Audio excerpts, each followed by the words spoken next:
নমস্কার, জি 24 ঘন্টা স্বাগত আপনাদের সঙ্গে আমি আত্রেই। বাড়ির বাইরে সিবিআইয়ের ডাকাডাকি, ঘন ঘন কলিং বেল বাজালেন, মাঝে মধ্যেই ফোন। 1 ঘন্টারও বেশি সময় কেন্দ্রীয় গোয়েন্দাদের দাঁড় করিয়ে রাখলেন সন্দীপ ঘোষ। শেষমেশ নিজেই নেমে এসে খুলে দিলেন দরজা।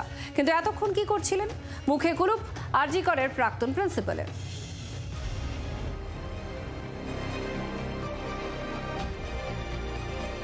পরপর 9 দিন সিজিও কমপ্লেক্সে ডেকে জিজ্ঞাসাবাদ।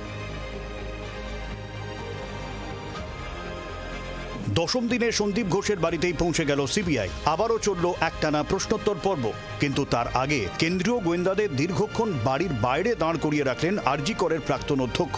সব মিলিয়ে 7 সকালে নাটকের সাক্ষী থাকলো বেলেঘাটার বদন রায় লেন।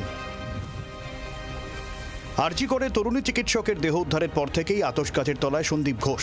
16 আগস্ট থেকে পরপর 9 দিন তাকে জিজ্ঞাসাবাদ করে সিবিআই। শনিবারও প্রায় 12 ঘন্টা জিজ্ঞাসাবাদের পর রাত 9:30 নাগাদ সিজিও থেকে বেরোন। রবিবার সকাল 6:55 নাগাদ বেলেঘাটায় সন্দীপের বাড়ির সামনে হাজির হন সিবিআই এর 7 সদস্যের তদন্তকারীরা। সঙ্গে ছিল কেন্দ্রীয় বাহিনীও। কিন্তু অনেকবার কলিং বেল বাজিয়ে ডাকাডাকি করেও কারো সারা শব্দ পাওয়া যায়নি।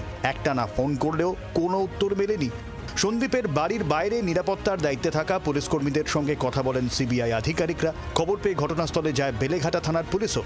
ততক্ষণ সন্দীপের 4তলা বাড়ির বাইরে উৎসুক মানুষের ভিড় জমে গিয়েছে। শেষমেশ সকাল 8টা নাগাদ সন্দীপ নিজেই বাড়ির দরজা খুলে বেরিয়ে আসেন। পরিপাটি জামা, আঁচড়ানো চুল দেখে একবারও মনে হচ্ছে না যে সদ্য ঘুম থেকে উঠেছেন। তাহলে প্রায় 1 ঘন্টা বাড়ির ভেতর কি করছিলেন সন্দীপ ঘোষ? কারো সঙ্গে যোগাযোগ করেছিলেন? কোনো তথ্য প্রমাণ লোপাট করছিলেন না তো? প্রশ্ন অনেক। আরজি করের প্রাক্তন অধ্যক্ষের মুখে কুলুপ।